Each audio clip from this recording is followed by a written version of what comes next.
ನಮ್ಮ ಜೋಶಿ ಸಾಹೇಬ್ರು ಎಲ್ಲರೂ ನೀನು ಹಿಂದೂ, ನೀನು ಮುಸ್ಲಿಮ್, ನೀನು ಅದು ಇದಂತೆಲ್ಲ ಹೊಡೆದು ಬಿಟ್ಟಿದ್ರು. ಆವಾಗ ಜನರಿಗೆ ನಾವು ಅಲ್ಲಿ ತಿಳಿಸ್ಲಿಕ್ಕೆ ಹೋದಾಗ ಅಷ್ಟು ಸರಳವಾಗಿ ತಿಳಿತಿದ್ದಿಲ್ಲ. ಈಗ ಜನರಿಗೆ ಬುದ್ಧಿ ಬಂದ ಮೇಲೆ ಎಲ್ಲರೂ ಒಕ್ಕಟ್ಟಾಗಿ ಬಿಟ್ಟಿದ್ದಾರೆ. ಈಗ ನಾವು ಫಾರಿನ್ನಲ್ಲಿ ಕೆಲಸ ಮಾಡಿದ್ದೇವೆ. ರೋಡ್ ಅಂದ್ರೇನು ಅಲ್ಲಿ ಹೋಗಿ ನೋಡ್ರಿ. ಜೋಶಿಯವರು ಹೋಗಿದ್ದಾರೆ, ಯಾಕಂದ್ರೆ ಅವರು MP ಆದಮೇಲೆ ಹೋಗಿರ್ತಾರೆ. ಅದನ್ನು ಇಲ್ಲೇ ಅನುಸರಿಸಿರಲಿಲ್ಲ ಅವರು. ಇಲ್ಲಿಯವ್ರು ಹೆಂಗಾರ ಇರಲಿ ಬಿಡು ಅಂತ ಹೇಳಿಬಿಟ್ಟಾರೆ. ಅಲ್ಲಿಂದ ತಂದು ಇಲ್ಲಾರ ಏನಾರು ಒಂದು ಸ್ವಲ್ಪ ಅರದು 5% ಆದರೂ ಅಲ್ಲಿಂದ ಅನುಸರಿಸಿದ್ರೆ ಇದು ಸ್ಮಾರ್ಟ್ ಸಿಟಿ ಅಂತ ಒಂದು ಇಡೀ ಇಂಡಿಯಾಗೆ ಒಂದು ಮಾಡೆಲ್ ಆಗ್ತಿತ್ತು. ಅದನ್ನು ಬಿಟ್ಟು ಅವರು ಪಾಪ ಹೋಗಿ ಇಲ್ಲ ಗುಜರಾತ್ ಮಾಡೆಲ್ ಗುಜರಾತಲ್ಲಿ ಏನೈತಿ ಆಧಾರ ಹೇಳ್ರಿ ನೀವು ಒಂದು ನೋಡೋಣೊಮ್ಮೆ ಜೋಶಿಯವರೇ. ಡಿಬೇಟ್ ಆಗಿಬಿಡಲಿ. ಒಂದು ಗುಜರಾತ್ ಏನಿದೆ, ಬೇರೆ ಸ್ಟೇಟ್ ನಮ್ಮ ಕರ್ನಾಟಕ ಏನಿದೆ, ನನ್ನ ಕನ್ನಡ ಹೆಮ್ಮೆ ನಾಡು ಹೆಂಗಿದೆ ಅಂತ ನಾನು ತೋರಿಸ್ತೀನಿ. ನೀವು ಒಮ್ಮೆ ಡಿಬೇಟಿಗೆ ಬರ್ರಿ, ನೀವು ನಾನು ಕೂಡ ಡಿಬೇಟಿಗೆ ಬರ್ರಿ. ಯಾಕಂದರೆ ನಾನು ಕನ್ನಡ ಮೀಡಿಯಮೇ ಇದ್ದೇನೆ. ಎಲ್ಲರೂ ಹೇಳ್ತಾರೆ ನಿನಗೆ ಕನ್ನಡ ಬರ್ತೈತೇನಂತ. ನನಗೆ ಕನ್ನಡನೂ ಬರ್ತೈತಿ, ಸಂಸ್ಕೃತ ಬೈ ಎಲ್ಲ ಬರ್ತೈತಿ. ಒಮ್ಮೆ ನೀವು ಬರ್ರಿ, ಇದು ಕರ್ನಾಟಕ ಮಾಡೆಲ್ ಮಾಡೋಣ ಅಥವಾ ಗುಜರಾತ್ ಮಾಡೆಲ್ ಮಾಡೋಣ ಅಂತ ನಾವು ನೋಡ್ತೇವೆ ನಿಮಗೆ. ಅದಾದಮೇಲೆ ನೀವು ವಿಚಾರ ಮಾಡಿ ಏನು ಮಾಡೋದು ಅಂತ. ನಮಸ್ಕಾರ ರೀಪ್ಪ ಎಲ್ಲರಿಗೂ. ಕರ್ನಾಟಕ ರಾಜ್ಯದಾಗ ವಿಧಾನಸಭಾ ಚುನಾವಣೆಗಳು ಅದರಲ್ಲ ಮೊನ್ನೆ ಭಾಳ ಖುಷಿಯಿಂದ ಓಟ್ ಹಾಕಿದ್ರಿ, ಸರ್ಕಾರವನ್ನು ಬದಲು ಮಾಡಿದಿರಿ, ಮತ್ತೊಂದು ಸರ್ಕಾರ ತಂದ್ರಿ. ಏನೇನು ನಿಮಗೆ ತೊಂದರೆ ಆಗಿತ್ತು ಗೊತ್ತಿಲ್ಲ. ಆ ತೊಂದರೆಗಳ ನಿವಾರಣೆ ಸಲುವಾಗಿ ನೀವು ಸರ್ಕಾರನ ಬದಲು ಮಾಡುವಂಥ ಶಕ್ತಿ, ಪರಮ ಅಸ್ತ್ರ ನಿಮ್ಮಂಥ ಪುಣ್ಯವಂತ ಮತದಾರ ಕಡೆ ಐತಲ್ರಿ. ಕರ್ನಾಟಕ ರಾಜ್ಯದಾಗ ಹೊಸ ಬೆಳವಣಿಗೆ ಪ್ರಾರಂಭ ಆತ್ರಿ.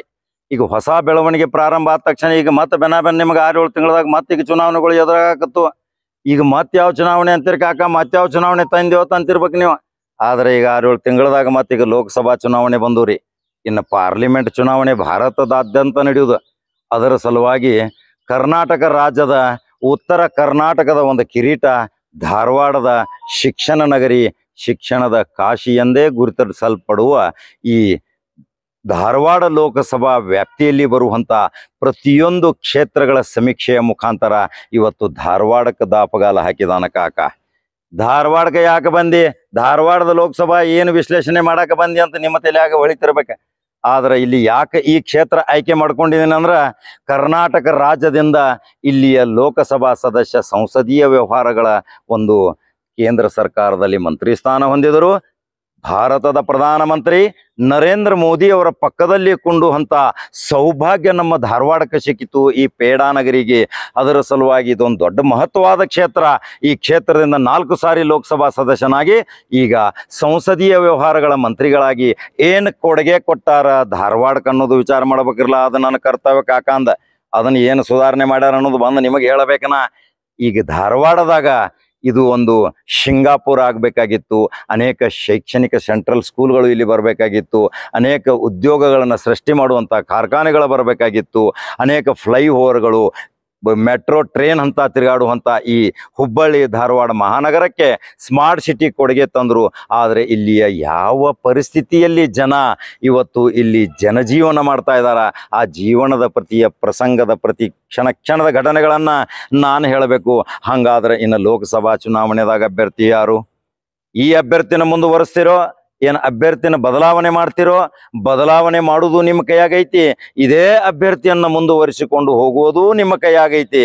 ಹಂಗಾದ್ರೆ ಪ್ರಹ್ಲಾದ್ ಜೋಶಿ ಸಾಹೇಬರು ಇದೇ ಧಾರವಾಡ ಲೋಕಸಭಾಕ್ಕೆ ಏನು ಕೊಡುಗೆ ಕೊಟ್ಟಾರ? ಇಲ್ಲಿ ಧಾರವಾಡದ ಒಂದು ಶಿಕ್ಷಣ ಪ್ರೇಮಿ, ರಾಜಕೀಯ ವಿಶ್ಲೇಷಣಕಾರ, ರಾಜಕೀಯದಲ್ಲಿ ಚತುರತೆ, ರಾಜಕೀಯದಲ್ಲಿ ಒಂದು ಒಳ್ಳೆ ಹುದ್ದೆನೂ ಪಡೆದಾರ. ಆದರೆ ಅವರಿಗೆ ಪ್ರತಿಯೊಂದು ಒಂದು ಚಾಣಾಕ್ಷತಜ್ಞ ಇದೆ. ರಾಜಕಾರಣ ಮತ್ತು ಈ ಲೋಕಸಭಾ ವ್ಯಾಪ್ತಿಯಲ್ಲಿ ವಾಸಿಸುವಂಥ ಇವತ್ತು ಒಂದು 2 ಅತಿಥಿಗಳನ್ನ ನಾನು ಕರೆದಿದ್ದೀನಿ. ಅದೇ ಧಾರವಾಡ ನಗರಕ್ಕೆ ಬಂದನ್ರಿ. ಧಾರವಾಡದ ಇದೊಂದು ಪ್ರಸಿದ್ಧ ಒಂದು ಗಾರ್ಡನ್ದಲ್ಲಿ, ಆ ಗಾರ್ಡನ್ದಲ್ಲಿ ನಾನು ಇವತ್ತು ಅವ್ರ ಜೊತೆ ಮಾತಾಡಕ್ಕೆ ಹೊಂಟೀನಿ. ಮೊದಲನೇ ಅತಿಥಿ ಬಂದಾರ ದೇವಾನಂದ ರತ್ನಾಕರ. ಅವ್ರನ್ನ ಮೊದಲು ಸ್ವಾಗತ ಮಾಡ್ಬೇಕಲ್ರಿ. ದೇವಾನಂದ ರತ್ನಾಕರ್ ಅವರೇ ನಮಸ್ಕಾರ. ನಂಬರ್ 1 ಚಾನಲ್ದಿಂದ ಕಾಕ ಸ್ವಾಗತ ಮಾಡಾಕತ್ತಾನ್ರಿ. ಈಗ 2ನೇ ಮುಖ್ಯ ಅತಿಥಿ ಇಲ್ಲಿ ಧಾರವಾಡದಲ್ಲಿ ಎಲ್ಲರೂ ಚೈನಾ ಶೇಖ್ ಅಂದ ತಕ್ಷಣ ಎಲ್ಲರೂ ಗುರ್ತಾ ಹಿಡ್ತೀರಿಪ್ಪ. ಲಕ್ಷಾಂತರ ಮಂದಿ ನೀವು ಇದ್ರು ಚೈನಾ ಶೇಖ್ 8 ಕ್ಷೇತ್ರದಾಗೂ ಚಿರಪರಿಚಿತ ವ್ಯಕ್ತಿ. ಯಾವ ಕ್ಷೇತ್ರದಾಗ ಕಾಲಿಡ ತಕ್ಷಣ ಚೈನಾ ಶೇಕ್ ಅಂದ್ರೆ ಎಸ್.ಎಫ್ ಏನ್ರಿ ಎಫ್.ಎಸ್ ಹಾಲ್ ಏನ್ರಿ ಅಂತಾರ.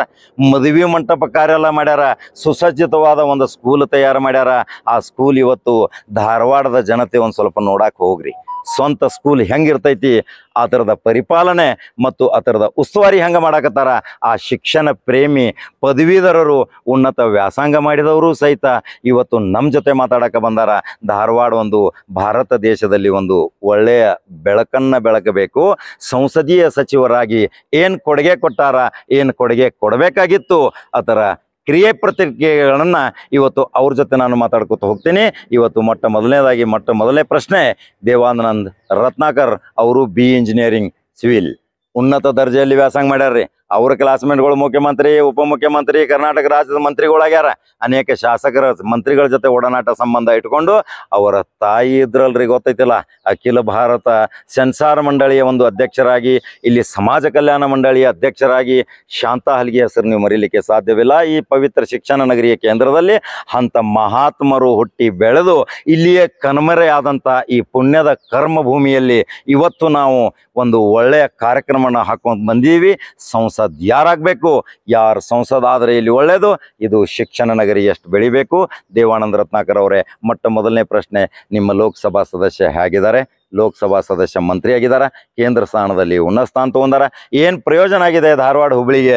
ಬಹಳ ಕನಸು ಕಂಡಿದ್ರಿ, ಪ್ರಹ್ಲಾದ್ ಜೋಶಿ ಸಾಹೇಬರು ಅಂತಿಂಥ ಯೋಜನೆ ತರ್ತಾರ, ಅಂಗೈಯಲ್ಲೇ ಅರಮನೆ ತೋರಿಸ್ಬಿಟ್ರು, ಇಲ್ಲೇ ಬರುತ್ತೆ ಈಗ ಪಾರ್ಲಿಮೆಂಟ್ ಧಾರವಾಡದಲ್ಲಿನೂ ಸಹಿತ ಅಂದರು. ಆದರೆ ಇಲ್ಲಿ ಸಣ್ಣ ಸಣ್ಣ ವಿಷಯಗಳನ್ನು ತೆಗೆದುಕೊಂಡು ಅನೇಕ ವಿವಾದಾತ್ಮಕ ಹೇಳಿಕೆಗಳನ್ನು ಕೊಟ್ಟು ಕರ್ನಾಟಕ ರಾಜ್ಯ ಶಾಂತಪ್ರಿಯ ರಾಜ್ಯ, ಇದು ಅನ್ನ ಬಸವಣ್ಣರ ನಾಡು, ಶಿಕ್ಷಣದ ನಾಡು, ಸೂಫಿ ಸಂತರ ನಾಡು, ಪಕ್ಕದಲ್ಲಿ ಶಿಶುನಾಳ ಶರೀಫರ ನಾಡು. ಅಂತ ಪವಿತ್ರ ನಾಡಿನಲ್ಲಿ ನಾವು ಭಾವ್ಯತೆಯಿಂದ ಇರಬೇಕು, ಮಿತ್ರತ್ವದಿಂದ ಇರಬೇಕು, ಪ್ರೇಮ ವಿಶ್ವಾಸದಿಂದ ಇರಬೇಕು. ಹಾಗಾದ್ರೆ ಲೋಕಸಭಾ ಸದಸ್ಯ ಪ್ರಹ್ಲಾದ್ ಜೋಶಿ ಅವ್ರ ಬಗ್ಗೆ ಏನು ಅನಿಸಿಕೆ ರತ್ನಾಕರ್ ಅವರೇ ಹೇಳ್ರಿ. ನಮಸ್ಕಾರ ಸರ್. ಇವತ್ತಿನ ದಿವಸ ತಾವು ಶಿಕ್ಷಣ ನಗರಿ ಧಾರವಾಡಕ್ಕೆ ಬಂದ ಈ ಒಂದಷ್ಟು ಮೊದಲಾಗಿ ತಮ್ಮ ಅಭಿಪ್ರಾಯ ಕೇಳ್ತಾ ಇದ್ದೀರಿ. ಈಗಾಗಲೇ ತಾವು ಹಳ್ಳಿ ಹಾಗೂ ಪ್ರತಿಯೊಂದು ಗ್ರಾಮಕ್ಕೆ ಅವಳ ಪ್ರತಿಯೊಂದಕ್ಕೆ ಓಡಾಡಿ ನಿಮ್ಮದೇ ಆದಂಥ ಜವಾರಿ ಭಾಷೆಯಲ್ಲೆಲ್ಲ ಜನರನ್ನು ಹೋಗಿ ಜನರ ಮುಟ್ಟುವಂತೆ ರೈಲ್ವೆನ್ಯಾಗ, ಬಸ್ನ್ಯಾಗ, ಚಕಡಿ ಒಳಗೆ, ಚಹಾ ಅಂಗಡಿ ಒಳಗೆ, ಕಟಿಂಗ್ ಅಂಗಡಿ ಒಳಗೆ, ಆ ಒಳಗೆ ಒಂದು ಸಣ್ಣ ಅಂಗಡಿ ಒಳಗೂ ನೀವು ಹೋಗಿ ಒಂದು ಬೋರ್ವೆಲ್ ರಿಪೇರ್ ಮಾಡ್ತಕ್ಕಂಥ ಅಂಗಡಿ, ಸೈಕಲ್ ರಿಪೇರ್ ಮಾಡ್ತಕ್ಕಂಥ ಅಂಗಡಿ, ಪ್ರತಿಯೊಂದು ಕಡೆ ಹೋಗಿ ನೀವು ಜನರನ್ನು ಅಭಿಪ್ರಾಯ ಕೇಳ್ತೀರಿ. ಎಂಥವ ಶಾಸಕನಿರಬೇಕು, ಎಂಥ ಎಂ ಪಿ ಇರಬೇಕು, ಅವರಿಂದ ಕೊಡುಗೆಗಳೇನು ಏನಂತ ಹೇಳಿ.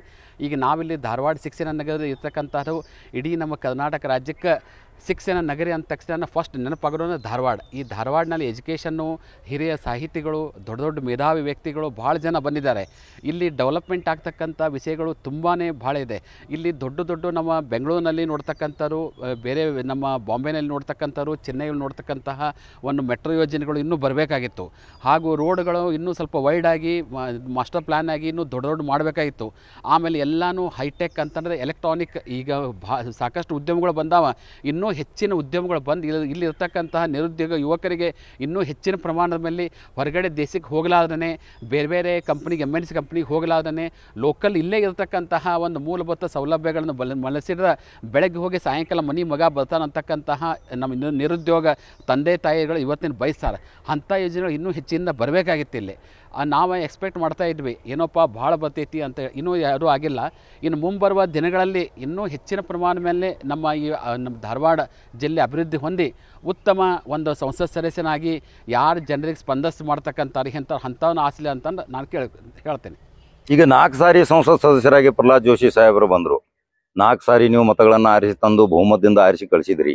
4 ಸಾರಿ ಆರಿಸಿ ಬಂದಾಗೂ ಅನೇಕ ಯಕ್ಷ ಪ್ರಶ್ನೆಗಳು ಕಾಡಕತ್ತು, ಕ್ವಶನ್ ಮಾರ್ಕ್ ಬಂತ್ರಿ. ಧಾರವಾಡಕ್ಕೆ ಪ್ರಹ್ಲಾದ್ ಜೋಶಿ ಸಾಹೇಬರದ ಕೊಡುಗೆ ಏನು? ITBT ಅಂದರು. ITBT ಆದ ತಕ್ಷಣ ಮತ್ತು ವಿನಯ್ ಕುಲಕರ್ಣಿ ಅವ್ರು ಹೇಳಿಬಿಟ್ರು, ITBTಯನ್ನು ನಾ ಉದ್ಘಾಟನೆ ಮಾಡೇನೆ, ನಾ ಮಂಜೂರಾತಿ ತಂದನ, ಕೇಂದ್ರ ಸರ್ಕಾರ ಜೊತೆ ಗುದ್ದಾಡಿ ಹೋಗಿ ಕಾಕ ಆತ ನನಗೆ ಹೇಳಿದರು. ಇವೆಲ್ಲ ಪ್ರತಿಯೊಂದು ರಾಜಕಾರಣದಲ್ಲಿ ನಾ ಮಾಡಿದ್ದೀನಿ ಅನ್ನೋಕ್ಕಿಂತಲೂ ನನ್ನ ಕ್ಷೇತ್ರಕ್ಕೆ ನಾ ಕೊಟ್ಟಂಥ ಕೊಡುಗೆ ಏನು? ನೀವು ಒಂದು ಒಳ್ಳೆ ಪ್ರಶ್ನೆ ಕೇಳಿದ್ರಿ. ಕಾರ್ಖಾನೆಗಳಾಗಬೇಕಾಗಿತ್ತು, ನಮ್ಮ ನಿರುದ್ಯೋಗಿ ಯುವಕರು ಹೊರ ರಾಜ್ಯಕ್ಕೆ ಹೋಗಬಾರ್ದು, ಪ್ರದೇಶಕ್ಕೆ ಹೋಗಬಾರ್ದು, ನಮ್ಮಲ್ಲೇನ ಅವರು ಉದ್ಯೋಗ ಮಾಡ್ಕೋಬೇಕು, ನಮ್ಮಲ್ಲೇನ ಅವರು ತಮ್ಮ ಸಂಸಾರ, ತನ್ನ ತಂದೆ ತಾಯಿಗಳನ್ನ ಹೆತ್ತವರನ್ನ ಎಲ್ಲ ಸಾಕಬೇಕು ಅನ್ನೋದು ಒಂದು ಬಹಳ ಅತ್ಯುತ್ತಮ ಸಲಹೆ ಕೊಟ್ಟಿದ್ರಿ. ಅಂಥ ಏನಾದರೂ ಬೃಹತ್ ಪ್ರಮಾಣದ ಕಾರ್ಖಾನೆಗಳು ಕರ್ನಾಟಕ ರಾಜ್ಯದ, ಇದು ಉತ್ತರ ಕರ್ನಾಟಕದಲ್ಲಿ ಶಿಕ್ಷಣದ ನಗರಿ, ಇದೇ ಧಾರವಾಡದಲ್ಲಿ ಏನಾದರೂ ಅಂಥ ದೊಡ್ಡ ಕಾರ್ಖಾನೆಗಳಾಗಿದ್ದಾವ್ರಿ? ಯಾವ ಹಂತ ಮೂಲಭೂತ ಸೌಲಭ್ಯ ತರುವಂತ ಅವರ ಪ್ರಧಾನಿ ಅವರ ಪಕ್ಕದಲ್ಲಿ ಇರ್ತಿದ್ರು, ತಕ್ಷಣ ಆದೇಶ ತಂದು ಇಲ್ಲಿ ಕರ್ನಾಟಕದಲ್ಲಿಯೇ ಒಂದು ಹೆಸರುವಾಸಿಯಾದಂಥ ಈ ಶಿಕ್ಷಣ ನಗರಿಯಲ್ಲಿ ಪ್ರವಾಸೋದ್ಯಮ ಇಲಾಖೆಯಿಂದಾಗಲಿ ಪ್ರತಿಯೊಂದು ಅನೇಕ ಮೂಲಭೂತ ಸೌಲಭ್ಯಗಳನ್ನ ತರಬೇಕಾಗಿತ್ತು. ನಾನು ಅನೇಕ ಇಲ್ಲಿ ಓಣಿಗಳಲ್ಲಿ ಅಡ್ಡಾಡ್ನಿ, ಇನ್ನೂ ರಸ್ತಾ ಇಕ್ಕಟ್ಟು ಅದಾವ್ರಿ, ಎಲ್ಲೈತ್ರಿ ಸ್ಮಾರ್ಟ್ ಸಿಟಿ? ಪ್ರಹ್ಲಾದ್ ಜೋಶಿ ಸಾಹೇಬ್ರಿಗೆ ನಾ ಇವತ್ತು ನೇರವಾದ ಪ್ರಶ್ನೆ ಕೇಳಾಕತ್ತೀನಿ. ಇದ್ರ ಬಗ್ಗೆ ಏನು ನಿಮ್ಮ ಅಭಿಪ್ರಾಯ? ಈಗ ತಾವು ಹೇಳ್ದಂಗೆ ಮೂಲಭೂತ ಸೌಲಭ್ಯಗಳಿರ್ತಕ್ಕಂತಹ ಸ್ಮಾರ್ಟ್ ಸಿಟಿ ಡೆವಲಪ್ಮೆಂಟ್ ಆಗ್ತಕ್ಕಂಥ ನಮ್ಮ ಧಾರವಾಡ ಉತ್ತರ ಲೋಕಸಭಾ ಇರ್ತಕ್ಕಂಥದ್ದು ಭಾಳಷ್ಟಿದೆ. ಭಾಳಷ್ಟು ಜನಕ್ಕೆ ಇನ್ನೂ ಕೆಲಸಗಳಾಗಿಲ್ಲ. ಆಮೇಲೆ ತಾವು ಅಂದಿರ್ಬೋದು, ಈಗ ನಮ್ಮ ಇಂಡಿಯನ್ ಗೌರ್ಮೆಂಟ್ ಏನಂತ ಮೇಕ್ ಇನ್ ಇಂಡಿಯಾ ಅಂತಕ್ಕಂಥ ಪಾಲಿಸಿ ಮಾಡಿತ್ತು. ಅದಕ್ಕೆ ನಾವೆಲ್ಲನೂ ಸಹಬಾಗಿ ಕೊಡ್ತೇವೆ. ಮೇಕ್ ಇನ್ ಇಂಡಿಯಾ ತುಂಬ ಬೆಸ್ಟ್. ನಮ್ಗೆ ಬೇಕಾಗಿಲ್ಲ ಮೇಕ್ ಇನ್ ಧಾರವಾಡ ಸಿಟಿ ಅಂತಕ್ಕನ್ಬೇಕು. ಧಾರವಾಡ ಸಿಟಿ ಒಳಗೆ ಮೂಲಭೂತ ಅನ್ಸಲ್ ಯೂನಿಟ್ ಅಂತ ಸಣ್ಣ ನೀವು ಚಿಕ್ಕ ಒಂದು ಇಂಡಸ್ಟ್ರಿ ಕೈಗಾರಿಕೆಗೆ ನೀವು ಡೆವಲಪ್ಮೆಂಟ್ ಮಾಡಿದ್ರೆ ಅವರು ಸ್ಪೇರ್ ಪಾರ್ಟ್ ಮಾಡ್ತಕ್ಕಂಥ ದೊಡ್ಡ ಕಂಪ್ನಿಗೆ ಹೋಗ್ತಕ್ಕಂಥವ್ರು ತಾವೆಲ್ಲ ಈಗ ನೋಡ್ತಾ ಇರ್ಬೋದು. ನಮ್ಮ ಬೆಳಗಾವಿ ಜಿಲ್ಲೆಯಲ್ಲಿ ಇದಕ್ಕೆ SEZ ಅಲ್ಲಿ ದೊಡ್ಡ ಫ್ಯಾಕ್ಟ್ರಿಗಳಾಗಿದೆ. ಸಾಕಷ್ಟು ಯುವಕರು ಹೋಗ್ತಾರೆ. ಅಂಥ ಉದ್ಯೋಗಗಳು ಇನ್ನೂ ಇಲ್ಲಿ ಬರಬೇಕಿಲ್ಲಿ. ದೊಡ್ಡ ಕಂಪ್ನಿಗಳು ಬರಬೇಕು. ಇಲ್ಲಿ ಜನಸಾಮಾನ್ಯರಿಗೆ, ಕೂಲಿ ಕಾರ್ಮಿಕರಿಗೆ, ಆಮೇಲೆ ಮಹಿಳೆಯರಿಗೆ ಎಲ್ಲರಿಗೂ ಉದ್ಯೋಗ ಸಿಗಬೇಕಾಗಿತ್ತು. ಈಗ ಅದಕ್ಕೆ ಮುಂದೆ ಬರ್ತಕ್ಕಂಥ ಲೋಕಸಭೆಯಲ್ಲಿ ನಮ್ಮ ಧಾರವಾಡ ಜಿಲ್ಲೆಯನ್ನು ಸಿಂಗಾಪುರ್ ಯಾವ ಥರ ಡೆವಲಪ್ಮೆಂಟ್ ಆಗಿದೆ ಆ ಥರ ಡೆವಲಪ್ಮೆಂಟ್ ಆಗಬೇಕಂತ ಪ್ರತಿಯೊಬ್ಬರು ಆರಿಸಬೇಕು. ತಾವೆಲ್ಲ ನೋಡ್ತಿರ್ಬೋದು, ಮಳೆಗಾಲ ಬಂತಂದ್ರೆ ಇಲ್ಲಿ ನಮ್ಮ ಟೋಲ್ ನಾಕಾ ಕಡೆಗೆ ಫುಲ್ ನೀರು ಬಂದುಬಿಡುತ್ತೆ. ಅಲ್ಲಿ ಆ್ಯಕ್ಚುಲಿ ಬೇರೆ ಟೇಸ್ ಹೋಗಂತ ಅದರ ಬಸ್ಸ ಮುಳುಗಿಬಿಡ್ತಾವ್ರಿ. ಜನ ಅಂತಾರೆ ಎಲ್ಲಿಂದ ಹೊರಗಡೆ ಬಂದಿರ್ತಾರೆ. ಅದರ ಟೈಮಿಗೆ ಚಿಗರಿ ಬಸ್ ಹೋಗ್ತಿರ್ತಾರೆ ಹುಬ್ಳಿಗೆ. ಹೋಗೋ ಟೈಮಿಗೆ ನೋಡ್ತಾರೆ, ಏನು ರೀ ನಾವು ಧಾರವಾಡ ಸಿಟಿ ಸ್ಮಾರ್ಟ್ ಸಿಟಿ ಮತ್ತು ಎಕ್ದಮ್ ಸಿಂಗಾಪುರ್ ಅಂತ ಅಂತೇವಿ, ಬಸ್ ಒಳಗೆಲ್ಲ ನೀರು ಬಂದೈತಲ್ರಿ ಅಂತ ಅಂತಾರೆ. ಅಂದ್ರೆ ಅವಾಗ ಏನಾಯ್ತು ರೀ, ನಮ್ಮದು ಏನಾಗುತ್ತೆ ಅಲ್ಲಿ, ಏನಪ್ಪ ಇಂಥ ಧಾರವಾಡ ಜನತೆಗೆ ಇನ್ನೂ ಒಂದು ಮೂಲಭೂತ ಸೌಲಭ್ಯ, ಒಂದು ಸಣ್ಣ ಮಳೆ ಬಂದಂಥ ನೀರು ಹೋಗ್ತಕ್ಕಂಥದ್ದು ಆಗಿಲ್ಲ ಅಂತಂದು ಹೇಳಿ. ಅದಕ್ಕೆ ನಾವು ಹೇಳೋದು ಇಷ್ಟೇ, ಇನ್ನೂ ಹೆಚ್ಚಿನ ಪ್ರಮಾಣದಲ್ಲಿ ಒಳ್ಳೆಯ ಕಾರ್ಖಾನೆಗಳು ಬರಬೇಕು, ಉದ್ಯೋಗ ಸಿಗಬೇಕು, ಮೂಲಭೂತ ಸೌಲಭ್ಯಗಳು ಸಿಗಬೇಕು, ಹೊಸ ಉದ್ಯೋಗ ಸೃಷ್ಟಿ ಮಾಡಬೇಕು. ಇಲ್ಲೇ ಲೋಕಲ್ ಇರ್ತಕ್ಕಂಥ ಜನರಿಗೆ, ಊರಿಗೆ ಹೋಗಲಾರ್ದೇ ಲೋಕಲ್ ಇರ್ತಕ್ಕಂಥ ಜನರಿಗೆ ಇಲ್ಲೇ ಒಂದು ಕೈಗಾರಿಕೆ ಸ್ಥಾಪನೆ ಮಾಡಿ ಅವ್ರ ಮನೆತನಕ್ಕೆ ಒಂದು ತಿನ್ನೋ ಅನ್ನ ಭಾಗ್ಯಕ್ಕೆ ಹಾಗೂ ಒಂದು ಊರಿಗೆ ಯಾವುದೇ ರೀತಿ ತಂದೆ ತಾಯಿ ಕಾಳಜಿ ಮಾಡಲಾರ್ದಂತಹ ತಮ್ಮ ಮಕ್ಕಳು ಸೇಫಾಗಿ ತಮ್ಮ ಕಣ್ಣು ಎದುರಿಗಾಗ್ತಕ್ಕಂಥದ್ದು ಒಳ್ಳೆ ಇಂಡಸ್ಟ್ರಿ ಇಲ್ಲಿ ಬರಬೇಕಂತ ನಮ್ಮ ಆಸೆ. ಈಗ ಒಬ್ಬರು ನಮ್ಮ ಮಿತ್ರ ಹೇಳಿದ್ರಿ, ಈಗ ನಿಮ್ಮ ಜೊತೆ ಇದ್ದಾಗ ನಾವು ಬಾಲ್ಯದಿಂದಲೂ ಶಿಕ್ಷಣ ಇಲ್ಲೇ ಕಲ್ತೀವಿ. ನಮ್ಮ ಪಕ್ಕದಲ್ಲಿ ಮುಸಲ್ಮಾನರಿದ್ದರು, ನಮ್ಮ ಪಕ್ಕದಲ್ಲಿ ದಲಿತರಿದ್ದರು, ನಮ್ಮ ಪಕ್ಕದಲ್ಲಿ ಇನ್ನಿತರ ಜಾತಿಯವರಿದ್ದರು. ನಾವು ಎಷ್ಟು ಚಂದ ಭಾವ್ಯಕತೆಯಿಂದ ಜೀವನ ಮಾಡಿದ್ದೀವಿ. ಪ್ರಾಥಮಿಕ, ಮಾಧ್ಯಮಿಕ, ಕಾಲೇಜ್ ಓದಿವಿ, ಪದವಿ ತೊಗೊಂಡಿವಿ, ಪ್ರತಿಯೊಂದು ಉನ್ನತ ಸ್ಥಾನಕ್ಕೆ ಓದಿವಿ. ನಮ್ಮಲ್ಲಿ ಮಾತ್ರ ಯಾವುದೋ ಜಾತಿಯದ ಭೇದ ಭಾವ ಬರಲಿಲ್ಲ. ಇದು ಭಾರತೀಯ ಜನತಾ ಪಕ್ಷ ಇಲ್ಲಿ ಬಂದ ತಕ್ಷಣ ಯಾವಾಗ ಜಾತಿ ಶಬ್ದಗಳು ಪ್ರಾರಂಭ ಆಯಿತು, ಡೆವಲಪ್ಮೆಂಟ್ 80% ಉಳಿತ್ರಿ, 20% ಡೆವಲಪ್ಮೆಂಟ್ ಉಳಿತು, 80% ಜಾತಿ ಗಲಭೆದಲ್ಲಿ ಪ್ರಾರಂಭ ಆಯಿತು. ಇದು ಭಾವ್ಯಕತೆ ಸಂಕೇತ ಸಾರುವಂಥ ಈ ಸೂಫಿ ಸಂತರ ನಾಡು, ಬಸವಣ್ಣರ ನಾಡಿನಲ್ಲಿ ಜಾತ್ಯತೀತತೆಯ ಮನೋಭಾವನೆ ಯಾಕೆ ಬರಲಿಲ್ಲ? ಸಣ್ಣ ವಿಷಯಗಳ ನಿಮ್ಮ ಲೋಕಸಭಾ ಸದಸ್ಯರು ಯಾವುದೋ ರಾಜ್ಯದಾಗ ಏನೋ ಒಂದು ಸಣ್ಣ ಘಟನೆ ಆದ್ರೂ ಸಹಿತ ಇಲ್ಲಿ ಅದನ್ನು ಬಿಂಬಿಸೋದು. ಜನರಿಗೆ ಏನು ಬೇಕು? ತನ್ನ ಮೂಲಭೂತ ಹಕ್ಕನ್ನು ಬೇಕು, ತನಗೆ ವಸತಿ ಸೌಲಭ್ಯ ಬೇಕು, ನಿಷ್ಕಾಳಜಿಯಿಂದ ಬಂದು ವಿಶ್ರಾಂತಿ ಮಾಡುವಂಥ ಒಂದು ಸೂರು ಕಲ್ಪನೆ ಮಾಡಬೇಕು, ಒಂದು ಗುಡಿಸಲು ಬೇಕು. ಇದು 3 ಬೇಡ್ತಾನ ಅವನು. ಆ ಕಾಯಕಲ್ಪದ ಕನಸು ನನಸು ಮಾಡುವ ಸಲುವಾಗಿ ಇಲ್ಲಿಯ ಲೋಕಸಭಾ ಸದಸ್ಯರು ಪ್ರಯತ್ನ ಪಡಬೇಕು. ಏನು ನಾನೇ ಒಂದು ಕರ್ನಾಟಕ ರಾಜ್ಯದ ಉಸ್ತುವಾರಿ, ನಾನು ನಡೆದಿದ್ದನೇ ಇಲ್ಲಿ ಎಲ್ಲ ವೇದವಾಕ್ಯ ಅನ್ನೋದಾದ್ರೆ, ಈಗ ಮಕಾಡೆ ಮಲಗಿ ಹೋಯ್ತ್ರಿ ಮೊನ್ನೆ 2023 ಚುನಾವಣೆದಾಗ ಏನಾಯ್ತ್ರಿ? ಮುಖಭಂಗ ಆಯಿತು. ಎಂತೆಂಥ ಕರ್ನಾಟಕ ರಾಜ್ಯದ ಲೀಡರ್ಗಳು, ಭಾರತೀಯ ಜನತಾ ಪಕ್ಷದ ಲೀಡರ್ಗಳು ಮಾತೆತ್ತಿದ್ರೆ ಬೆಂಕಿ, ಏನೋ ಮಾತಾಡಿದ್ರು ಜಾತಿ ಶಬ್ದನೇ. ಈಗ ಅವ್ರನ್ನೆಲ್ಲ ಪ್ರಜ್ಞಾವಂತ ಮತದಾರರು ಮನೆಗೆ ಕಳಿಸಿದ್ರು. ನಮಗೆ ಜಾತಿವಾದಿ ಮಾತುಗಳು ಬೇಡ, ನಮಗೆ ಭಾವ್ಯಕತೆ ಸಂಕೇತ ಸಾರುವಂಥ ಲೋಕಸಭಾ ಸದಸ್ಯನ ಮುಂದೆ ಆರಿಸ್ತಿರ್ತೀವಿ ಅಂತ ನಾವು ಈಗ ಬೇರೆ ಕಡೆ ನಾವು ಸಮೀಕ್ಷೆ ಮಾಡಿದ್ದೀವಿ. ನಮಗೆ ಪ್ರಹ್ಲಾದ್ ಜೋಶಿ ಅವರ ಕೆಲಸ ಕಾರ್ಯಗಳಿಂದ ತೃಪ್ತಿ ಇಲ್ಲ ಕಾಕ. ನಮಗೆ ಇಲ್ಲಿ ಭಾಳ ನಾವು ಶಾಂತಿ ಇದ್ದೀವಿ, ಇಲ್ಲಿ ಬಂದೆಲ್ಲ ಬೆಂಕಿ ಹಚ್ಚುವಂಥ ಕೆಲಸ ಮಾಡ್ತಾರ. ಅದ್ರ ಸಲುವಾಗಿ ನಾವು ಬದಲಾವಣೆ ತರ್ತೀವಿ ಅಂತ ಭಾಳ ಜನ ಹೇಳ್ಯಾರ. ಈಗ ನೀವು ನುರಿತರು, ಈಗ ಇವರು ಶಿಕ್ಷಣ ತಜ್ಞರು, ಇವರು ಶಿಕ್ಷಣ ಪ್ರೇಮಿ, ಇದೇ ಶಿಕ್ಷಣ ನಗರಿಯಲ್ಲಿ ಅವ್ರ ಶಿಕ್ಷಣ ಕೇಂದ್ರ ಒಂದು ಸ್ಟಾರ್ಟ್ ಮಾಡ್ಯಾರ. ಈಗ ಅವ್ರನ್ನೂ ಒಂದು ಸ್ವಲ್ಪ ಕೇಳ್ತೀನಿ, ನಾವು ಯಾವ ರೀತಿ ಇಲ್ಲಿ ಇರಬೇಕು, ನಮಗೇನು ಕೊಡುಗೆ ಕೊಡಬೇಕು? ನಮ್ಮ ನಾಯಕ, ನಮ್ಮ ಪ್ರತಿನಿಧಿ ನಮಗೇನು ಕೊಡಬೇಕು? ನಮಗೆ ಶಾಂತತೆ ಮೊದಲು, ದುಡಿಯೋರ್ ರಟ್ಟೆಗಳಿಗೆ ಒಂದು ಉದ್ಯೋಗ ಕೊಡಬೇಕು. ಎಂತಹ ಒಂದು ಲೋಕಸಭಾ ಸದಸ್ಯ ಇರಬೇಕಂತಂದ್ರೆ ಜನರಿಗೆ ಸ್ಪಂದನೆ ಮಾಡ್ತಕ್ಕಂಥದ್ದು. ಅವ್ರು ಯಾವುದೇ ಒಂದು ಫೋನ್ ಕಾಲ್ ಮಾಡಿದ್ರೆ ಸಹಿತ PAಗಳಾಗಲಿ ಗನ್ಮ್ಯಾನ್ಗಳು ತೊಗೊಂಗಿಲ್ಲ, ಅವರೇ ಸ್ವತಃ ಅಟೆಂಡ್ ಮಾಡಿ ನಾ ಬರ್ತೀನಪ್ಪ, ಇಂಥ ಕೆಲಸ ಮಾಡಿಕೊಡ್ತೀನಿ, ಇಷ್ಟು ಯಾವ ನಿಮ್ಮ ಸೌಲಭ್ಯಗಳಾಗಿಲ್ಲ ಅಂತಂದು ಹೇಳಿ ಅವರೇ ಜನರಿಗೆ ಸ್ಪಂದಿಸ್ತಕ್ಕಂಥವ್ರು. ಯಾರೋ ಮನೆಗೆ ಒಬ್ಬ ತಿರ್ಕೊಂಡಿರ್ತಾರೆ, ಅವ್ರ ಮನೆಗೆ ಹೋಗಿ ಮಾತಾಡಿಸ್ತಕ್ಕಂಥವ್ರು. ಯಾವುದೋ ಒಂದು ಹುಟ್ಟಹಬ್ಬ ಇರ್ತೈತಿ, ಯಾರೊಬ್ಬರು ಹುಟ್ಟಿರ್ತಾರೆ. ಹಿಂಗೆ ಪ್ರತಿಯೊಂದು ಇಂಥ ಜನಸಾಮಾನ್ಯ ಇರ್ತಕ್ಕಂಥ ಲೋಕಸಭಾ ಬೇಕಾಗೇನ್ರಿ ಇವತ್ತಿನ ದಿವಸ. ನಾವು ಅಬ್ಸರ್ವ್ ಮಾಡಿರ್ಬೋದು, ಈ ದೇಶದಾಗ 70 ವರ್ಷದಿಂದ ನಮ್ಮ ಕಾಂಗ್ರೆಸ್ ಸರ್ಕಾರ ಬಹಳಷ್ಟು ದೊಡ್ಡ ದೊಡ್ಡ ಕಾರ್ಖಾನೆಗಳನ್ನೆಲ್ಲ ತಂದಿತ್ತು. ಇವತ್ತಿನ ದಿವಸ ಭಾಳಷ್ಟು ಜನಕ್ಕೆ ಏನಾಗೈತಿ, ಉದ್ಯೋಗ ಕೊಡ್ತೇವೆ ಅಂತ ತಿನ್ನೋರಿಗೆ ಯಾರಿಗೂ ಎಲ್ಲ ನಿರುದ್ಯೋಗಗಳಾಗ್ಬಿಟ್ರೆ. ಇನ್ನು ಉದ್ಯೋಗ ಯಾರು ಕೊಡ್ರಿ? ಪಾಪ ಎಲ್ಲ ತಮ್ಮ ಮಕ್ಳಿಗೆ ಗ್ರ್ಯಾಜುಯೇಟ್ ಎಲ್ಲ ಆಗಿ ಎಲ್ಲಿ ಉದ್ಯೋಗ ಸಿಗಲಾರ್ದಾಗ ಕೂಲಿಗೆ ಕೆಲಸಕ್ಕೆ ಹೊಂಟಾರ ಎಲ್ಲ ಜನಕ್ಕೆ. ಒಂದು ಕೂಲಿ ಕೆಲಸಕ್ಕೆ ರೀ ಒಬ್ಬ ಕೈಯಾಗಿನ ಗೌಂಡಿಕಾಯಿ ನಾಳೆ ಅಂತಾನೆ 700 ರೂಪಾಯಿ ಐತಿ. 700 ರೂಪಾಯಿ ಗ್ರ್ಯಾಜುಯೇಟ್ ಆದಂಥ ವ್ಯಕ್ತಿಗಳು 700 ರೂಪಾಯಿ ತೊಗೊಂಡು ಬೆಳಗಿನ ಸಂಜೆ ಮಟ್ಟ ದುಡ್ದು ಹಿಂಗೆ ಮಾಡ್ತಾ ಇದ್ದಾರೆ. ಅದಕ್ಕೇನು ಗ್ರ್ಯಾಜುಯೇಟ್ಗೇನು ಬೆಲೆ ಇಲ್ವಾ? ನಿರುದ್ಯೋಗಕ್ಕೇನು ಬೆಲೆ ಇಲ್ವಾ?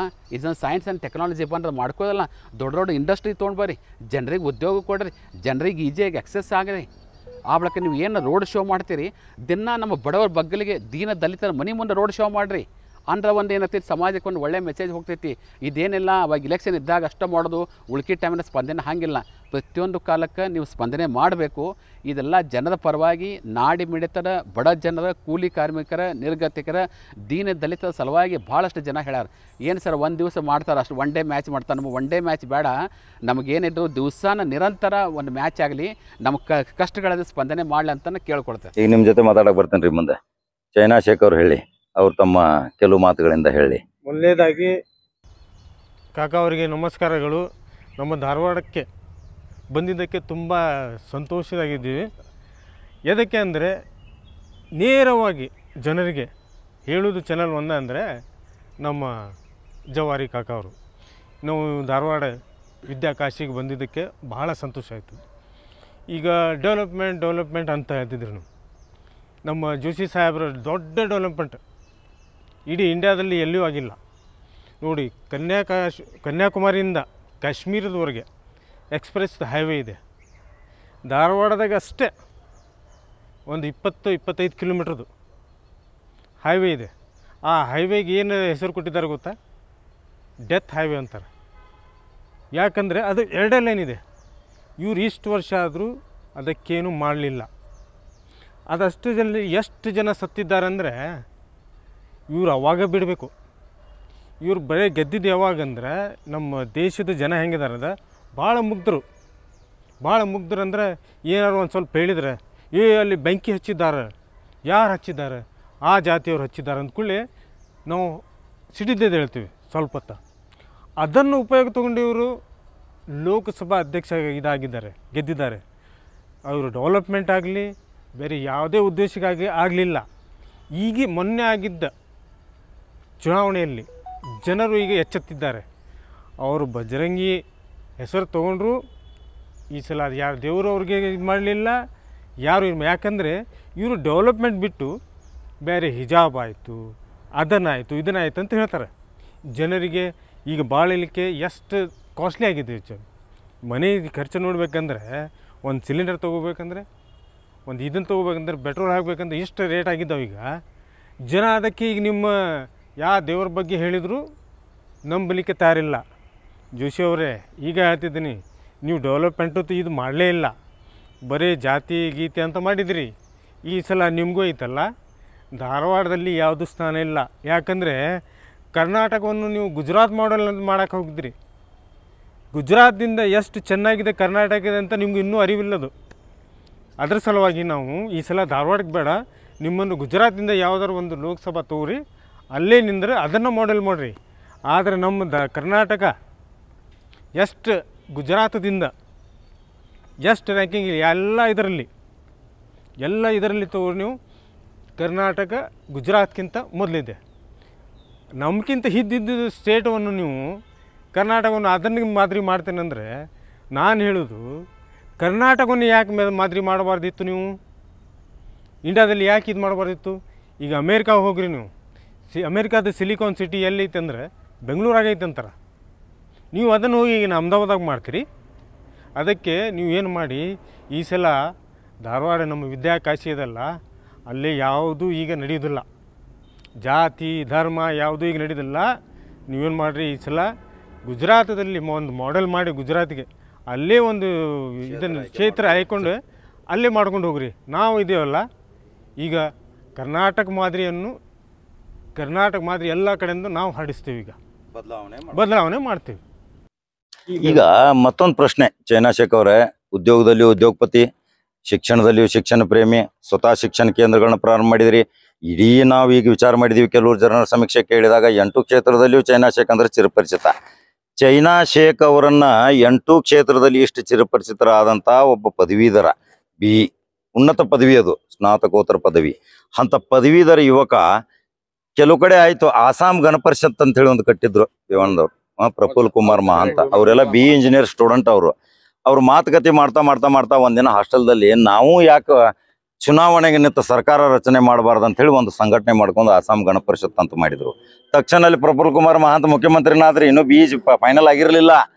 ಇವೆಲ್ಲ ಆಗಿದ್ದ ಘಟನೆಗಳು. ಇಂಥವೆಲ್ಲ ಕಲ್ತವ್ರು, ನೀವು ಕಲ್ತವ್ರು, ಇದು ಯಾಕೆ ಬದಲಾವಣೆ ಆಗಬಾರ್ದು ಕರ್ನಾಟಕದಾಗ?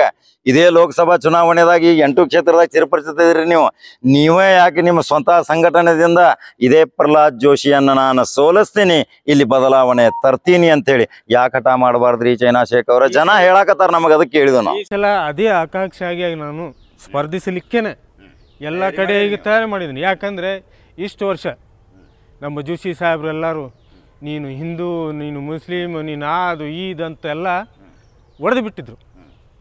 ಆವಾಗ ಜನರಿಗೆ ನಾವು ಅಲ್ಲಿ ತಿಳಿಸ್ಲಿಕ್ಕೆ ಹೋದಾಗ ಅಷ್ಟು ಸರಳವಾಗಿ ತಿಳಿತಿದ್ದಿಲ್ಲ. ಈಗ ಜನರಿಗೆ ಬುದ್ಧಿ ಬಂದ ಮೇಲೆ ಎಲ್ಲರೂ ಒಕ್ಕಟ್ಟಾಗಿ ಬಿಟ್ಟಿದ್ದಾರೆ, ಜಾಗೃತ ಆಗಿದ್ದಾಗ ಇವಾಗ ನನಗೆ ನಿಂದಿರಲಿಕ್ಕೆ ಅನಾನುಕೂಲ ಇದೆ. ಆದ ಸಲುವಾಗಿ ಈಗ ಯಾವುದು ತುಂಡು ನಡೆಯೋದಿಲ್ಲ, ಬರೀ ಡೆವಲಪ್ಮೆಂಟದು ಅಷ್ಟೇ ನಡೀತದೆ. ಈಗ ನಾವು ಫಾರಿನ್ನಲ್ಲಿ ಕೆಲಸ ಮಾಡಿದ್ದೆವು. ರೋಡ್ ಅಂದ್ರೇನು ಅಲ್ಲಿ ಹೋಗಿ ನೋಡ್ರಿ, ಜೋಶಿಯವರು ಹೋಗಿದ್ದಾರೆ, ಯಾಕಂದ್ರೆ ಅವರು MP ಆದಮೇಲೆ ಹೋಗಿರ್ತಾರೆ. ಅದನ್ನು ಇಲ್ಲೇ ಅನುಸರಿಸಿರಲಿಲ್ಲ ಅವರು. ಇಲ್ಲೇ ಅವ್ರು ಹೆಂಗಾರ ಇರಲಿ ಬಿಡು ಅಂತ ಹೇಳಿಬಿಟ್ಟಾರೆ. ಅಲ್ಲಿಂದ ತಂದು ಇಲ್ಲಾರ ಏನಾರು ಒಂದು ಸ್ವಲ್ಪ ಅರ್ದು 5% ಆದರೂ ಅಲ್ಲಿಂದ ಅನುಸರಿಸಿದ್ರೆ ಇದು ಸ್ಮಾರ್ಟ್ ಸಿಟಿ ಅಂತ ಒಂದು ಇಡೀ ಇಂಡಿಯಾಗೆ ಒಂದು ಮಾಡಲ್ ಆಗ್ತಿತ್ತು. ಅದನ್ನು ಬಿಟ್ಟು ಅವರು ಪಾಪ ಹೋಗಿ ಇಲ್ಲ ಗುಜರಾತ್ ಮಾಡೆಲ್ ಗುಜರಾತಲ್ಲಿ ಏನೈತೆ ಆಧಾರ ಹೇಳ್ರಿ ನೀವು ಒಂದು ನೋಡೋಣೊಮ್ಮೆ ಜೋಶಿಯವರೇ. ಡಿಬೇಟ್ ಆಗಿಬಿಡಲಿ. ಒಂದು ಗುಜರಾತ್ ಏನಿದೆ, ಬೇರೆ ಸ್ಟೇಟ್, ನಮ್ಮ ಕರ್ನಾಟಕ ಏನಿದೆ, ನನ್ನ ಕನ್ನಡ ಹೆಮ್ಮೆ ನಾಡು ಹೆಂಗಿದೆ ಅಂತ ನಾನು ತೋರಿಸ್ತೀನಿ. ನೀವು ಒಮ್ಮೆ ಡಿಬೇಟಿಗೆ ಬರ್ರಿ, ನೀವು ನಾನು ಕೂಡ ಡಿಬೇಟಿಗೆ ಬರ್ರಿ. ಯಾಕಂದರೆ ನಾನು ಕನ್ನಡ ಮೀಡಿಯಮೇ ಇದ್ದೇನೆ. ಎಲ್ಲರೂ ಹೇಳ್ತಾರೆ ನಿನಗೆ ಕನ್ನಡ ಬರ್ತೈತಿ ಏನಂತ. ನನಗೆ ಕನ್ನಡನೂ ಬರ್ತೈತಿ, ಸಂಸ್ಕೃತ ಬೈ ಎಲ್ಲ ಬರ್ತೈತಿ. ಒಮ್ಮೆ ನೀವು ಬರ್ರಿ, ಇದು ಕರ್ನಾಟಕ ಮಾಡೆಲ್ ಮಾಡೋಣ ಅಥವಾ ಗುಜರಾತ್ ಮಾಡೆಲ್ ಮಾಡೋಣ ಅಂತ ನಾವು ನೋಡ್ತೇವೆ ನಿಮಗೆ. ಅದಾದ್ಮೇಲೆ ನೀವು ವಿಚಾರ ಮಾಡಿ ಏನು ಮಾಡೋದು ಅಂತ. ಭಾಳ ಕೂಲಂಕುಷವಾಗಿ ಕೇಳ್ರಿ. ಪ್ರಹ್ಲಾದ್ ಜೋಶಿ ಸಾಹೇಬ್ರ ಸಂಸದೀಯ ಮಂತ್ರಿಗಳು ಭಾಳ ಕೂಲಂಕುಷವಾಗಿ ಕೇಳ್ರಿ. ನಿಮ್ಗೊಂದು ಸವಾಲು ಹಾಕ್ಯಾರ ಚೈನಾ ಶೇಖ್ ಅವರು ಧಾರವಾಡದಿಂದ. ನಿಮ್ಮ ಮತಕ್ಷೇತ್ರದನ ಒಂದು ಪ್ರಭಾವಿ ನಾಯಕ, ಪ್ರಭಾವಿ ಯುವ ನಾಯಕ. ಇದೊಂದು ನಿಮ್ಗೊಂದು ಸವಾಲ್. ಈ ಸವಾಲ್ ಸ್ವೀಕಾರ ಮಾಡ್ಬೇಕು. ಗುಜರಾತ್ ಮಾಡೆಲ್ ಏನೈತೆ ಆದ್ರೆ ಹೇಳ್ರಿ ನಮಗೆ. ಯಾಕಂದರೆ ಇಲ್ಲೇ ಡೆವಲಪ್ಮೆಂಟ್ಗೆ ಮೊದಲೇ ಹೀರೋ ಹೋಂಡಾ ಕಂಪ್ನಿ ಬರತ್ತಿತ್ತಿಲ್ಲ. ಇಲ್ಲೇ ನಮ್ಮ ಬೇಲೂರು ಇಂಡಸ್ಟ್ರಿ ಒಳಗೆ 500 ಎಕರೆ ಹಿಡ್ದಾರ ಅವ್ರಿಗೆ. ಅವಾಗ ಇವ್ರದೇ ಗೌರ್ಮೆಂಟ್ ಇದ್ದಾಗ ಇವ್ರಿಗೇನು ಅವ್ರಿಗೆ ಇದನ್ನು ಕೊಟ್ಟಿಲ್ಲ, ಆಸ್ಪತ್ರೆ ಕೊಟ್ಟಿಲ್ಲ. ಅದನ್ನು ಹೋಗಿ ತೆಲಂಗಾಣದವ್ರು ತೊಗೊಂಡ್ಬಿಟ್ರು. ಅವರೆಲ್ಲ ಇಲ್ಲೇ ಸರ್ವೆ ಮಾಡಿ ಎಲ್ಲ ರೆಡಿಯಾಗಿ ಎಲ್ಲ ಜಗನೂ ರೆಡಿ ಇತ್ತು. ನಮ್ಮ ಯುವಕರು ಉದ್ಯೋಗ ಎಲ್ಲ ಸಿಕ್ತಿತ್ತು. ಇವು ರಾಜಕಾರಣಿಯಿಂದ ಅದು ನಮ್ಮ ತಪ್ಪಿ ತೆಲಂಗಾಣಕ್ಕೆ ಹೋಯಿತು. ಇವರು ರಾಜಕಾರಣ ಮಾಡೋಕ್ಕೆ ಬಂದಿಲ್ಲ, ನಮ್ಮ ಮನಸ್ಸನ್ನು ಹೊಡಿಲಿಕ್ಕೆ ಬಂದಿದ್ರು ಇವರು. ಈಗ ಮನಸ್ಸು ಹೊಡೆದ್ರು ಸಾಕಾದ ಮೇಲೆ ಈಗ ಎಲ್ಲ ಜನರು ಕುಂತು ಹೇಳಿದ್ರೆ ಇವ್ರು ಬರೀ ನಮ್ಮ ಮನಸ್ಸು ಹೊಡಾತಾರೆ, ನಮಗೇನು ಮಾಡೋಕ್ತಿಲ್ಲ. ಇವ್ರಿಗೆ ಈ ಸಲ ನಾವು ಇದು ಮಾಡೋಣಂತ ಈಗ ಒಮ್ಮೆ ಪಾಠ ಕಲಿಸಿದ್ದಾರೆ ವಿಧಾನಸಭೆಯಲ್ಲಿ.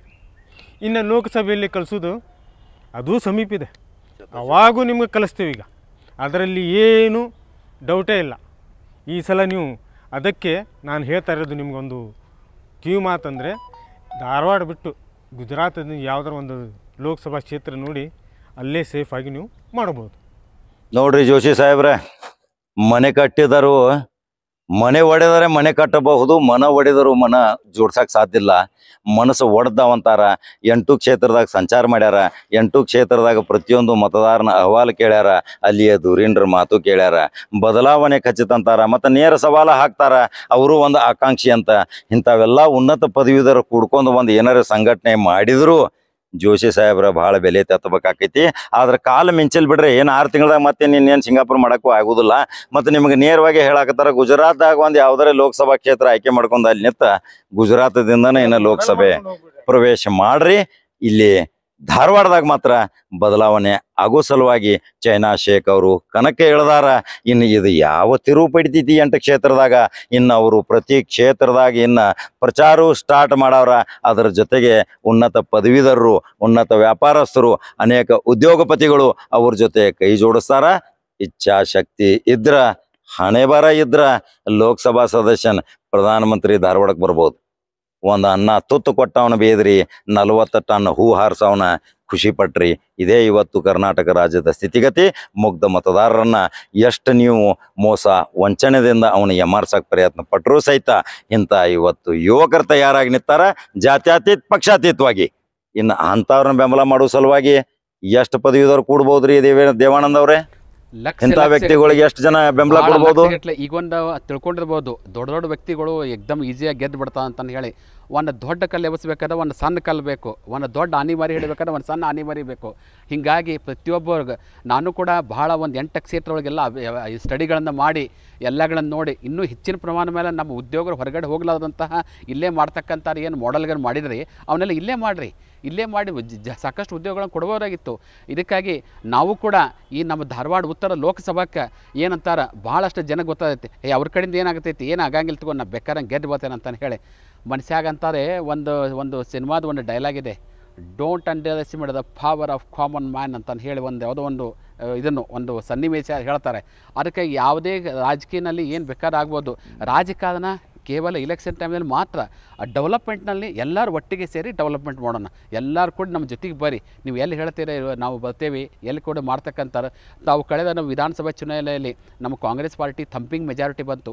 ನಮ್ಮ ಮಾನ್ಯ ಸಿದ್ದರಾಮಯ್ಯ ಸಾಹೇಬರು, ಮುಖ್ಯಮಂತ್ರಿಗಳು, ಮಾನ್ಯ KPC ಅಧ್ಯಕ್ಷ DK ಶಿವಕುಮಾರ್ ಸಾಹೇಬರು, AICC ಅಧ್ಯಕ್ಷರಾದಂತಹ ನಮ್ಮ ಮಲ್ಲಿಕಾರ್ಜುನ್ ಖರ್ಗೆ ಸಾಹೇಬರು, ಹಾಗೂ ನಮ್ಮ AICC ಪ್ರಧಾನ ಕಾರ್ಯದರ್ಶಿಗಳಾದಂತಹ KC ವೇಣುಗೋಪಾಲ್ ಸಾಹೇಬರು, ಹಾಗೂ ನಮ್ಮ ಕರ್ನಾಟಕದ ಉಸ್ತುವಾರಿ ಅವಳಕ್ಕೂ ಎಕ್ದಮ್ ಇಂಟಲೆಕ್ಚುವಲ್ ಪರ್ಸನ್ ಅಂದರೆ ನಮ್ಮ ಸುರ್ಜೇವಾಲಾ ಸಾಹೇಬರು ಎಲ್ಲರೂ ಸೇರಿ ರಾಜ್ಯದ ಜನತೆ ಒಂದು ಏನು ಕಷ್ಟ ಅನುಭವಿಸಿತ್ತು ಅದನ್ನೆಲ್ಲ ನೋಡಿ ನಮ್ಮ ಪಕ್ಷಕ್ಕಾಗಿ ಓಟ್ ಹಾಕಿ ಬೆಂಬಲಿಸಿ ಇಂಥ ದೊಡ್ಡ ಮಾಡಿದ್ದಾರೆ. ಅದಕ್ಕೆ ನಾವು ಕೂಡ ಉತ್ತರ ಲೋಕಸಭಾದ ಈ ಸಲ ಕಾಂಗ್ರೆಸ್ಸದ ಆಕಾಂಕ್ಷೆ ಅಂತ ಹೇಳ್ತೇನೆ. ಯಾಕಂತಂದ್ರೆ ಯಾಕಪ್ಪ ನಾವು ಒಂದು ಸಲ ಟ್ರೈ ಮಾಡೋಣಲ್ಲ, ನಾವು ಎಜುಕೇಷನಿಸ್ಟ್ ಅದೇವಿ, ಕಷ್ಟಗಳನ್ನಿದ್ದೇವೆ, ಕಾಮನ್ ಮ್ಯಾನ್ ಅದೇವಿ, ಎಲ್ಲರೂ ಕೂಡ ಮಾಡೋಣ, ಅಭಿವೃದ್ಧಿ ಮಾಡೋಣ, ದೇಶನ ಸುಶಿಕ್ಷಿತವಾಗಿಡೋಣ, ಕ್ಷೇತ್ರವನ್ನು ಸುಶಿಕ್ಷಿತವಾಗಿಡೋಣ, ಪ್ರತಿಯೊಬ್ಬರಿಗೂ ಎಲ್ಲ ರೀತಿ ಒಂದು ಉದ್ಯೋಗ ಕೊಡ್ತಕ್ಕಂಥದ್ದು, ಮೂಲಭೂತ ಸೌಲಭ್ಯ ಕೊಡ್ತಕ್ಕಂಥದ್ದು. ಅದಕ್ಕಾಗಿ ಇವತ್ತಿನ ದಿವಸ ಈ ಒಂದು ಚರ್ಚೆಯಲ್ಲಿ ಭಾಗವಹಿಸಿ ನಮ್ಮನ್ನೆಲ್ಲ ಮಾಡಿಕೊಡ್ತಕ್ಕಂತಹ ನಮ್ಮ ನಂಬರ್ 1 ಚಾನಲ್ ಹಾಗೂ ಸೈಯದ್ ಅವರಿಗೂ ನಾವು ಧನ್ಯವಾದ ಹೇಳ್ತೀವಿ. ನೋಡಿ, ಚರ್ಚೆಯ ಕೊನೆಯ ವಿಷಯ ಒಂದೇ ನಿಮಿಷದಲ್ಲಿ ಮುಗಿಸ್ಬಿಡ್ರಿ. ಕೊನೆಯ ತೀರ್ಮಾನ, ಕೊನೆಯ ಮಾತು, ಕೊನೆಯ ಅಂಶ ಈ ಲೋಕಸಭಾ ಕ್ಷೇತ್ರಕ್ಕೆ ಸಂಬಂಧಪಟ್ಟದ್ದು. ಇವರು ಬಹಳಷ್ಟು ಮನಸ್ಸು ಕೆಡಿಸಿದ್ರಲ್ಲ, ಈಗ ಮುಗೀತು ಆ ಕಾಲ. ಈಗ ಬಂದಿದೆ ಸ್ನೇಹದ ಕಾಲ. ಅದರ ಸಲುವಾಗಿ ನಾವು ಹೇಳೋದು ಏನಂತಂದರೆ, ಈಗ ನಿಮ್ಮದು ಯಾವುದು ಇದರಲ್ಲಿ ಜನ ಬರೋರಲ್ಲ. ನೀವೇನು ಡೆವಲಪ್ಮೆಂಟ್ ಮಾಡಿದ್ರಿ ಅದನ್ನೇ ತೋರಿಸ್ಬೇಕಾಗುತ್ತೆ. ಯಾಕಂದರೆ 15-20 ವರ್ಷ ನೀವು ಏನು ಡೆವಲಪ್ಮೆಂಟ್ ಮಾಡೇ ಇಲ್ಲ, ತೋರಿಸ್ಲಿಕ್ಕೂ ಆಗುವುದಿಲ್ಲ. ಅದಕ್ಕೆ ಈ ಸಲ ನಿಮಗೆ ಪಾಪ ಒಂದು 5 ವರ್ಷ ವಿಶ್ರಾಂತಿ ಕೊಡೋಣ. ಆ 5 ವರ್ಷ ನಿಮಗೆ ಏನಾರು ಬುದ್ಧಿ ಬಂತಂದ್ರೆ ಮತ್ತೊಮ್ಮೆ ಬೇಕಾದ್ರೆ ನೀವು ಇಲೆಕ್ಷನ್ ನಿಂದ್ರಿ, ಆವಾಗ ಜನ ಮತ್ತೆ ನಿಮಗೆ ತೀರ್ಮಾನ ಮಾಡ್ತಾರೆ. ಈ ಸಲ ಅಂತೂ ನಿಮಗೆ ಮೊದಲೇ ತೀರ್ಮಾನ ಮಾಡಿಬಿಟ್ಟಿದ್ದಾರೆ, ನಿಮ್ಮನ್ನು ಈ ಸಲ ಯಾರು ಗೆಲ್ಲಿಸೋರಲ್ಲ. ನೋಡ್ರಿ, ಸೋಲಿನ ಕಹಿ ಅನುಭವಿಸುವಂಥ ಮೊದಲನೇ ಧಾರವಾಡ ಕಾಶಿನಗರದಿಂದನ ಚಾಲು ಆತ್ರಿ ವಿಕೆಟ್ ಬೀಳೋದು. ಏನು ಕರ್ನಾಟಕಕ್ಕೆ ಹಬ್ಬತೈತ್ರಿ. ಬಾಗಲಕೋಟೆದಾಗ ಒಬ್ಬಾಕಿ ಮಿನುಗುತ್ತಾರೆ, ಈಗಾಗಲೇ ತಯಾರಾಗಿ ಅಲ್ಲಿ ಲೋಕಸಭಾ ಸದಸ್ಯ ಆಗಿ ಪ್ರವೇಶ ಮಾಡೋದಂತೂ ಖಂಡಿತನ. ಅವಳೇ ವೀಣಾ ಕಾಶಪ್ಪನವ್ರು. ಅವ್ರದ್ದು ಸಹಿತ ಅಲ್ಲಿ ಹೋಗಿ ಸಮೀಕ್ಷೆ ಮಾಡಿದಾಗ ವೀಣಾ ಕಾಶಪ್ಪನವ್ರ ಬಗ್ಗೆ ಹೇಳ್ತಾರೆ ಜನ. ಯುವತಿಯರು, ಅಲ್ಲಿಯ ಮಹಿಳೆಯರು, ಬುದ್ಧಿವಂತರು, ಚಿಂತಕರು ಎಲ್ಲರೂ ಕೂಡಿ ವೀಣಾ ಅಕ್ಕನ್ ಇವತ್ತು ನಾವು ಲೋಕಸಭಾ ಕಳ್ಸವ್ರನ್ನ. ಕಳೆದ ಚುನಾವಣೆಯಲ್ಲಿ 5,80,000 ಮತಗಳ ತೊಗೊಂಡಿದ್ರು, 60-70,000 ಡಿಫ್ರೆನ್ಸ್ ಆಗಿತ್ತು. ಈ ಸಾರಿ ವೀಣಾನ್ ಕಳಿಸ್ತೀವಿ ಅಂತಾರ. ಧಾರವಾಡ ಲೋಕಸಭಾದಿಂದ ಚೈನಾ ಶೇಖ್ ಅವ್ರ ಕನಕ ಕೇಳಿದಾರ. ಅವರು 1 ಹೆಜ್ಜೆ ಇಟ್ರಂದ್ರೆ ಯುವಕರು, ವಿದ್ಯಾವಂತರು 40 ಹೆಜ್ಜೆ ಇಡ್ತಾರ. ಹಂಗಾದ್ರೆ ಧಾರವಾಡ ಲೋಕಸಭಾದಾಗಿನ ಪ್ರಹ್ಲಾದ್ ಜೋಶಿ ಸಾಹೇಬ್ರ ರಾಜಕಾರಣ ಮುಕ್ತಾಯ ಅಂದಂಗ ಆತಲ್ರಿ. ವಿಶ್ರಾಂತಿ ಪಡಿಬೇಕಂತಾರ. ಮತದಾರನ ಅಸ್ತ್ರ ಭಾಳ ಕೆಟ್ರಿ. ಯಾಕಂದ್ರೆ ಅಧಿಕಾರದ ಮದ, ಅಧಿಕಾರದ ದಾಹ ಯಾವಾಗಲೂ ಖಾಯಮಾಗಿ ಉಳಿಯಂಗಿಲ್ಲ. ಜನರ ಸುಖ ದುಃಖ ವಿಚಾರ ಅವನೇ ಜನನಾಯಕ ಆಗತಾನ. ಹಂಗಾದ್ರೆ ಧಾರವಾಡ ಈಗ ಮೈನಸ್ದಲ್ಲಿ ನಾವು ತಗೋತೀವಿ, ಪ್ಲಸ್ದಲ್ಲಿ ಅಲ್ಲಿ ಬಾಗಲಕೋಟೆ ತಗೊಂಡಿದ್ದೀವಿ, ಅಲ್ಲಿ ವೀಣಾ ಕಾಶಪ್ಪನವ್ರು ಗೆಲುವಿನ ದಾರಿಯತ್ತ ಚೈನಾಶಕ್ ಈಗ ಅಖಾಡಕ್ಕೆ ಉಳಿಯವ್ರ.